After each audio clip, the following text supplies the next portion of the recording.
إلى حضرة النبي المصطفى رسول الله صلى الله عليه وسلم وعلى آله وصحبه أجمعين وعلى حضرات جميع الصالحين وجميع المؤمنين والمؤمنات المسلمين والمسلمات الأحياء منهم والأموات الحاضرة الدنيا من الشر وكل سنة الشر تعالى.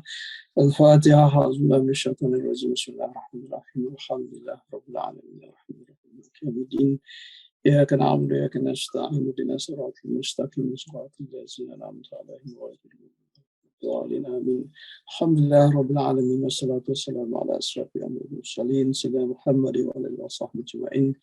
ولا حول ولا قوة إلا بالله العظيم. استغفر الله العظيم. استغفر الله العظيم. استغفر الله العظيم. Alhamdulillah kita jumpa untuk kalian ketujuh, dan dua pertemuan yang lepas kita berbincang berkenaan dengan tiga kekuatan dan dua kekuatan.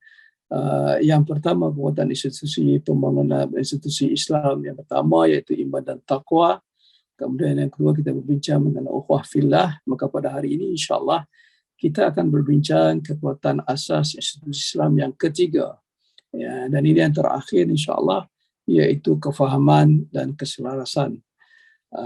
Saudara-saudara sekalian, keselarasan dan kefahaman ini sangat penting dalam sebuah institusi, dalam sebuah organisasi.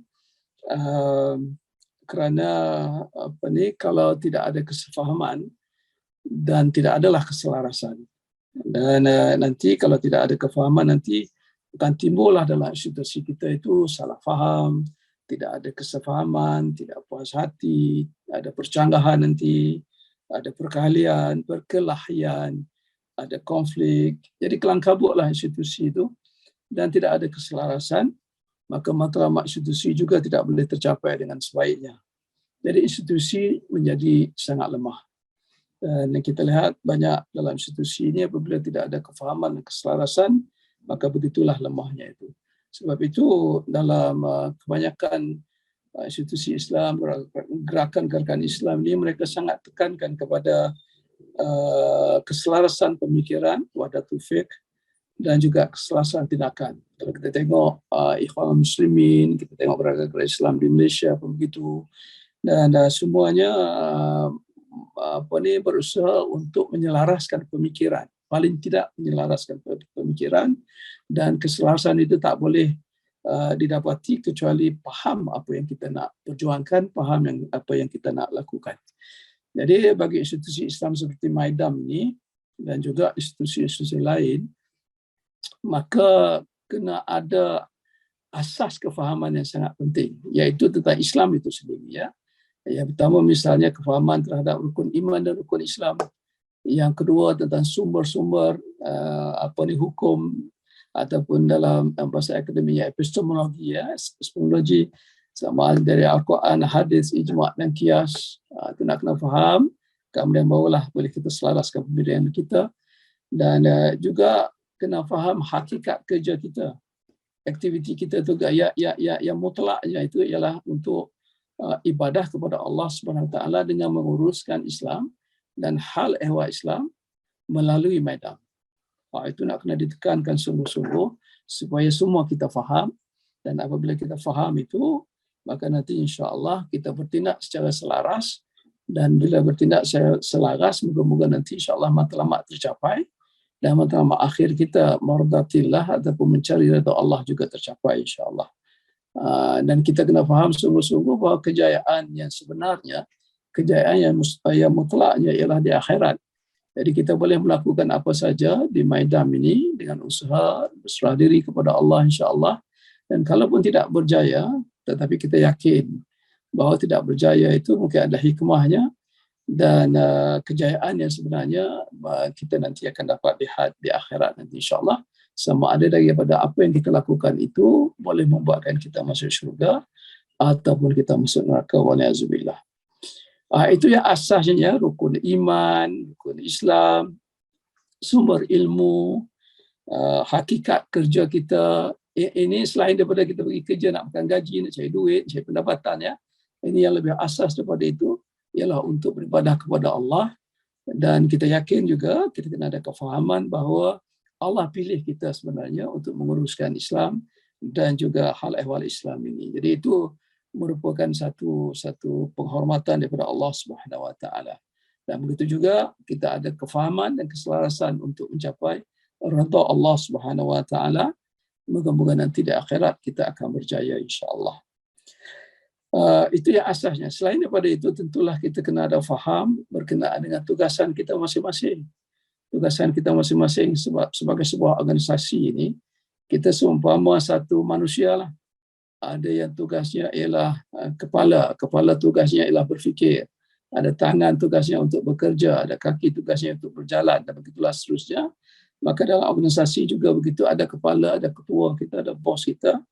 Yang kita kena hormat, kita kena mengiktiraf kuasa mereka, hatta walaupun orang yang paling di bawah dalam organisasi, dalam carta, dalam struktur organisasi kita itu, kita juga kena menghormati dia orang punya ini ya. Dia orang punya kuasa dan juga dia orang punya tugas masing-masing. Jadi kena faham tugas. Jadi bila masing-masing dah faham, maka insya-Allah akan selaraslah pemikiran kita insya-Allah. Bila selaras pemikiran kita, akan selaraslah amalan kita.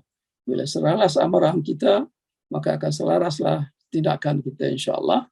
Dan apabila kefahaman tadi ada, keselarasan pemikiran, amalan dan juga tindakan ada, maka kuatlah institusi kita. Sebab itu kita letakkan keselarasan dan kefahaman itu, ataupun kefahaman dan keselarasan itu sebagai kekuatan asas yang ketiga. Kalau ini tidak ada, maka akan kelang kabutlah kita punya institusi ini. Dan saya yakin insya-Allah di Medan tentu sekali pemikirannya telah selaras insya-Allah, amalan juga telah selaras insya-Allah, tindakan telah selaras, dan kalaupun tidak ada lagi, tak kuat lagi, maka perkuatlah, cubalah itu ya. Sebab untuk capai kefahaman dan keselarasan ini tak mudah ya, sebab kena ada program dan peringatan secara konsisten. Tak boleh cakap sekali-sekala gitu. Setiap misalnya bos di satu bahagian akan sentiasa bercakap kepada stafnya berkenaan dengan apa jua yang dia nak fahamkan, supaya semua di staf di bahagian itu faham. Dan begitu juga di perangkat Medan pun begitu, orang atasan kena sentiasa menceritakan tentang sesuatu perkara itu, supaya semua dah faham. Dan dengan itu nanti insya-Allah keselarasan tindakan dan amalan juga adalah sama. Jadi kena konsisten, selalu ingat kena selalu ya. Selain daripada itu, yang penting juga dalam kita nak mewujudkan kefahaman dan keselarasan itu ialah sifat ego masing-masing lah. Sifat ego masing-masing ya. Kadang-kadang apa yang difikirkan oleh orang atas kita, mungkin kita merasakan tak betul, tetapi sebagai orang bawah kita kena yakin, kena ada pemikiran bahawa orang atas itu tentulah berfikir untuk kebaikan institusi kita. Kita kena baik sangka kepada mereka itu, sama ada mereka buat itu untuk kepentingan diri mereka ataupun tidak, kita serahkan kepada Allah Subhanahu Wa Taala. Itu dia dengan Allah, kecuali memang kalau sekiranya pemikiran itu sangat berbahaya kepada Islam, kepada umat Islam, itu bolehlah kita canggah sedikit, tetapi dengan berakhlak. Jadi inilah nak main dengan sifat ego kita, dengan sifat mazmumah kita. Ini satu perkara juga yang perlu dididik, yang perlu kita ingat memperingati antara satu sama lain dari satu masa ke semasa. Ya, satu masa apabila syura, kalau kita sekiranya sesuatu keputusan dibuat sesuai syura, maka walaupun kita tak setuju, kita kena patuh kepada syura. Kita berdoa kepada Allah, moga Allah ini kan, kalau Allah redha, Allah akan bagi kejayaan. Kalau sekiranya Allah tak redha, kita minta supaya Allah halang daripada perkara yang sedemikian. Jadi selain daripada merendahkan, membunuh sifat-sifat ego kita, kita juga kena sami'na wa ata'na, dengar dan taat. Ini juga bukan satu perkara yang mudah ya. Kita dengar bos kita cakap, kita taat kepada apa yang dicakap, kita lakukan perkara itu. Tapi tentulah tidak membabi buta lah. Kalau sekiranya bos kita minta kita lakukan sesuatu yang bercanggah dengan syariah, bercanggah dengan Islam, tak wajib kita ini kan. Agak menarik ya, saya ada jugalah cuba uji pelajar-pelajar kami di STEM ni, di USM ini. Misalnya contoh, kita selalu memperingatkan kawan-kawan kita di STEM ini supaya kita patuh kepada Allah, patuh kepada syariat, patuh kepada apa jualah, insya-Allah ya. Jadi satu hari ada seorang pelajar kami, pelajar PhD kami daripada Indonesia. Jadi setelah berbincang dan sebagainya nak balik, bila nak balik kita nak hantar dia lah. Kami ada 3 orang, seorang pensyarah dan saya seorang, dan seorang lagi pensyarah perempuan. Jadi saya minta dia, kata ni naik dekat kereta pensyarah perempuan, dia akan pergi hantar. Jadi sebelum pada ni mereka ni dididik untuk dengar dan taat. Saya nak tengok setakat mana dia dengar dan taat, ya. Walaupun bercanggah dengan syariah. Tapi akhirnya alhamdulillah dengan izin Allah Subhanahu Wa Taala dia terus menung berfikir, dia kata, tapi Prof, saya tak boleh naik kereta orang perempuan ni seorang sama seorang kerana melanggar syariah. Jadi kami semua gelak, kami semua senyum dan gelak, dan kami kata luluslah pada hari ini test yang telah kami uji ini. Jadi dengar dan taat pun jangan membabi buta lah, jangan membabi buta, ya. Kena tengok syariah, kena tengok undang-undang Allah Subhanahu Wa Taala. Jadi begitulah secara kesimpulannya apa yang cuba saya sampaikan ialah yang ketiga ini kena ada kefahaman, satu keselarasan.